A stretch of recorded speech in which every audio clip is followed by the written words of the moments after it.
আসসালামু আলাইকুম ইয়া রাহমাতুল্লাহি ওয়া বারাকাতুহু। আল্লাহ সর্বশক্তিমান, আল্লাহ সকল ক্ষমতার মালিক, আল্লাহ সকল প্রশংসার মালিক। প্রিয় আমার ইউটিউবের ফেসবুকের ভাই ও বোনেরা, ইনশাল্লাহ আমি ভালো আছি। আশা করি আপনারাও ভালো আছেন। সকল দিনদার মুমিন মুসলমান ভাইয়েরা, পাঁচ ওয়াক্ত নামাজগুলা সঠিকভাবে আদায় করবেন। যথা টাইমে আজান দিলে আজানের পরপর নামাজ যথা টাইমে জামাতে আদায় করার চেষ্টা করিবেন। আমরা মুসলমান নারী পুরুষ আমাদের উপরে নামাজ ফরজ করে দেওয়া হয়েছে। আমরা যত টাইমে নামাজ নারী পুরুষ সকলেই আদায় করিব। আমরা নামাজ নিয়ে কোনো অবহেলা করব না। নামাজ যথেষ্ট টাইমে আদায় করিব, আল্লাহর হুকুম মতন চলব, রাসূলের সুন্নাহ তরিকা মতন চলব। আপনি আমার ভিতরে যদি দুইটা আমল থাকে, আল্লাহর হুকুম, রাসূলের সুন্নাহ, আমরা যে কাজ করি, আমরা ব্যবসা বাণিজ্য চাকরি বাকরি হাটে মাঠে আমরা কৃষি কাজ করি, যেই কাজ করি, আমাদের কাজে যদি আল্লাহর হুকুম মতন রাসূলের সুন্নাহ মতন আমরা কাজ করিতে পারি, তাহলে ইবাদতের ভিতরে আমাদের কাজ যোগ হবে। আমরা সকল মুসলমান ভাইয়েরা, সকল ভোটার ভাইয়েরা, অন্য জাতীয় আমার কলিজার টুকরা ভাইয়েরা, সবার কাছে আকুল আবেদন আমি জানাইতে আছি। আমরা বিগত 53 বছর দেশ স্বাধীন হয়েছে। আমরা দেশে কোনো ন্যায় বিচার পাই না। বিগত কত সরকার এলো গেল, আমাদের জনগণের ভাগ্য কিছুই হলো না। আমাদের সম্পদ, আমাদের টাকা পয়সা লুটপাট করিয়া দেশ থেকে এই স্বৈরাচার সরকার নির্যাতন, জুলুম নির্যাতন নিপীড়ন আমাদের উপরে করিয়া, আমাদের ট্যাক্সের টাকায় তাহারা বিদেশে পাচার করিয়া, আমাদের সম্পদ তারা বিদেশে পাচার করিয়া আমাদের উপরে জুলুম করা হয়েছে। আমাদের নেতা কর্মীদের উপরে, জামাত ইসলাম সংগঠনের উপরে অনেক নেতাকে ফাঁসির কাস্টে ঝুলানো হয়েছে। অনেক উলামায়ে কেরামকে ওয়াজের মঞ্চে থেকে উঠিয়ে নেওয়া হয়েছে, হাত করা লাগিয়ে কোর্ট কাছারিতে উঠানো হয়েছে।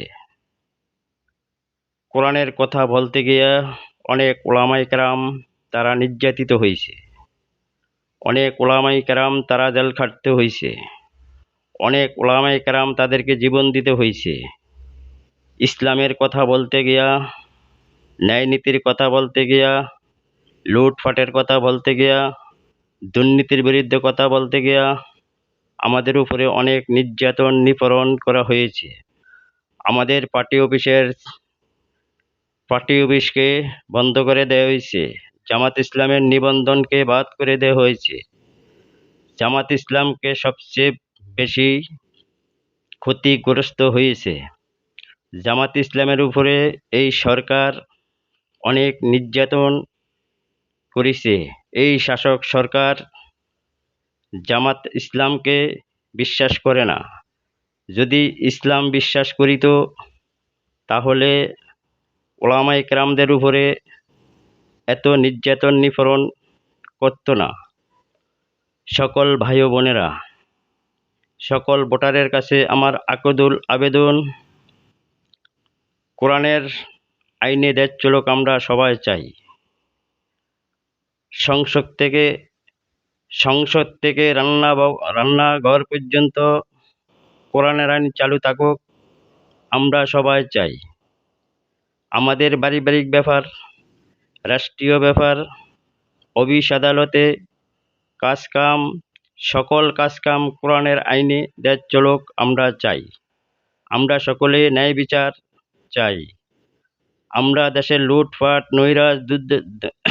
লুটপাট করিয়া কোনো কেহই স্বৈরাচার সরকারের মতন লুটপাট করিয়া দেশকে অশৃঙ্খলা না তৈরি করতে পারে।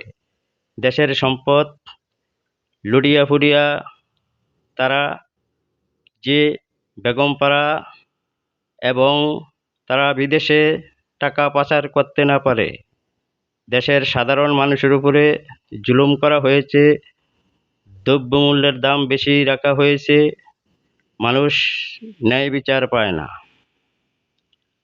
আমরা মুসলমান, আমাদের ইমানি দায়িত্ব আমরা ইসলামকে ভোট দেওয়া, কোরআনের আইনে চলা, আল্লাহর হুকুম মতন চলা, রাসূলের সুন্নাহ মতন চলা। আমরা চাই সবাই কোরআনের আইনে দেশ চলুক,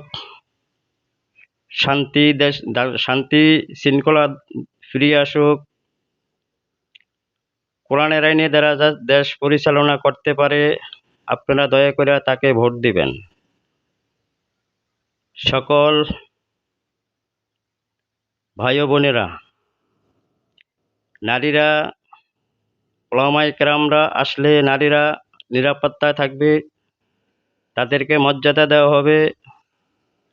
তারা যে যে কর্ম করে, অফিস আদালত কাজ কাম, তাদেরকে সম্মান দেওয়া হবে, তাদেরকে মর্যাদা দেওয়া হবে, তাদেরকে নিরাপত্তা দেওয়া হবে।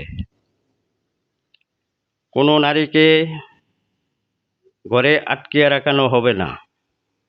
নারীর অধিকার নারী ঠিকই পাবে।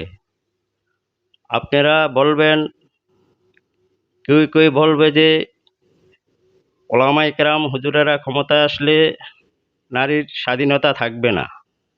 নারীর পূর্ণ স্বাধীনতা পাবে।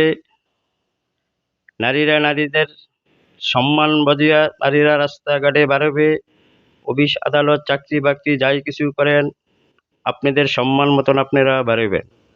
আপনাদেরকে ইজ্জত করা হবে, মূল্যায়ন করা হবে, সম্মান দেওয়ানো হবে, নিরাপত্তা দেওয়া হবে।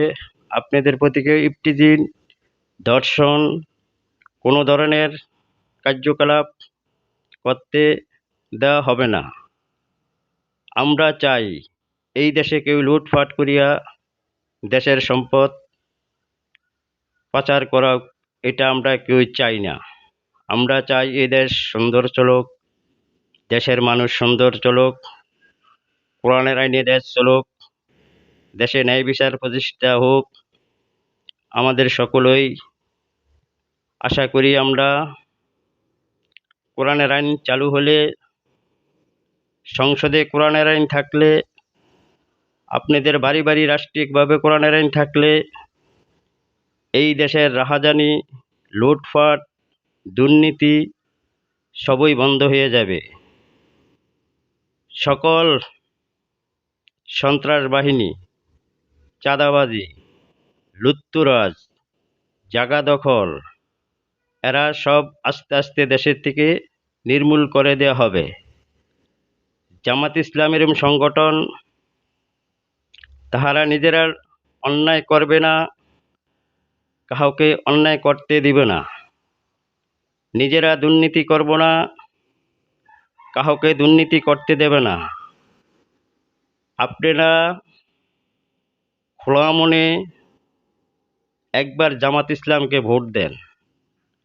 জামাত ইসলামকে ভোট দেয়া, আপনারা দেখেন জামাত ইসলাম দেশ কিভাবে পরিচালনা করে। সকল ভাই ও বোনেরা, আপনারা ইসলাম যখন ভালোবাসেন, আল্লাহর হুকুম পালন করেন, জামাত ইসলামকে ভোট দেন, সঠিকভাবে নামাজ আদায় করেন। সঠিকভাবে আমরা সবাই চলতে চাই, আমরা ন্যায় বিচার পেতে চাই। আমরা কারো হক মেরে খাবো না, কারো হক মেরে খাইতে আমরা দেব না। আমরা জামাত ইসলাম সংগঠন এরম সংগঠন, এই সংগঠনের ভিতরে দুর্নীতি, চাঁদাবাজি, ধর্ষণ, খুন, মামলা হামলা থেকে আমরা সবাই বিরত থাকিব। আমরা কাউকে এই ধরনের কাজ করিতে আমরা নিজেরা করব না, কাহদেরকে এই ধরনের কাজ করতে দেওয়া হবে না। সকল প্রিয় ভাই ও বোনেরা, জামাত ইসলাম শান্তির ধর্ম। ইসলাম শান্তির ধর্ম। ইসলাম হানাহানি, কাটাকাটি, মারামারি চায় না। ইসলামকে কেউকে জোর করে বাধ্য করে কোনো কাজ করানো হয় না। আপনাদের বিবেকের কাছে প্রশ্ন, যারা ভোটার আছেন আপনাদের বিবেকের কাছে প্রশ্ন, আপনারা বিগত সরকারের কার্যকলাপ তো সবাই দেখছেন। এই সরকার কি না করছে? এই সরকার হাজার হাজার মা বোনের বুক খালি করেছে, হাজার হাজার ভাইদেরকে আয়নাঘরে রাখিয়া নির্যাতন করা হয়েছে, গুম করা হয়েছে, খুন করা হয়েছে, মানুষকে বিভিন্নভাবে জুলুম করা হয়েছে, মানুষের উপরে জুলুম চালাইছে। তাহলে ভাই, আমরা যদি দেশের ভালো চাই, দেশ ভালো চলতে চায়, তাহলে জামাত ইসলামের পক্ষ থেকে আপনাদের প্রতি আবদার রইল, আপনারা জামাত ইসলামকে ভোট দেন। দেশ সুন্দর চলুক, দেশের আইন শৃঙ্খলা ফিরে আসুক, দুর্নীতি বন্ধ হোক, রাষ্ট্রের মাল যারা প্রাপ্য তারা পাক, কোনো রাগবল দুর্নীতি করার সুযোগ পাবে না, কোনো রাগবলকে দুর্নীতি করা দেওয়া হবে না। আসসালামু আলাইকুম ওয়া রাহমাতুল্লাহি ওয়া বারাকাতুহু। যদি ভিডিওটি ভালো লাগে ভাই, তাহলে বেশি বেশি করে সাবস্ক্রাইব করে দেবেন। সবাইকে ধন্যবাদ।